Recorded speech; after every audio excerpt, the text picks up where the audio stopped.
नमस्कार सर्वांना। दिवाळीमध्ये चहूकडे प्रकाश पसरला असताना चांगले चांगले फोटो काढण्यासाठी अनेक तरुणी उत्सुक असतात। त्यासाठी त्या चांगल्या पोजेसच्या शोधात असतात। म्हणूनच आज आम्ही दिवाळीसाठीच्या फोटोंसाठी काही खास पोज सांगणार आहोत। ही पोज तुम्ही दिवाळीतील फोटोशूट वेळी ट्राय करू शकता।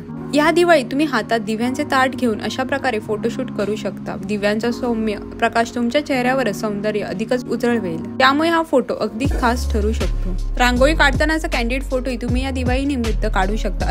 अशा प्रकारच्या पोज कधी आउट ऑफ फॅशन होऊ शकत नाही। तुम्ही रांगोळी जवळ बसून चांगली पोजही देऊ शकता। याशिवाय हातात लाइटिंगची माळ पकडून तुम्ही अशा प्रकारे सुंदर फोटोशूट करू शकता। या चमचमत्या लाईटमध्ये तुमच्या चेहऱ्यावरची चमक फोटोमध्ये अधिकच सुंदर दिसू शकते। तसेच अशा प्रकारची पोज ही सोशल मीडिया पोजसाठी अगदी परफेक्ट ठरू शकते। याबरोबरच हातात फुलभाज्या घेऊन तुम्ही अशा प्रकारे पोज देऊ शकता। अशी पोज सोशल मीडियावर खूप ट्रेंडिंग ठरू शकते। हल्लीच्या तरुणाईंमध्ये ही पोज खूपच फेमस झालेली आहे। तर या दिवाळीला ह्या पोजेस नक्की ट्राय करा। व्हिडिओ आवडला तर लाईक आणि चॅनलला सबस्क्राईब करायला विसरू नका। चला तर मग भेटूया नेक्स्ट व्हिडिओमध्ये। Till then bye.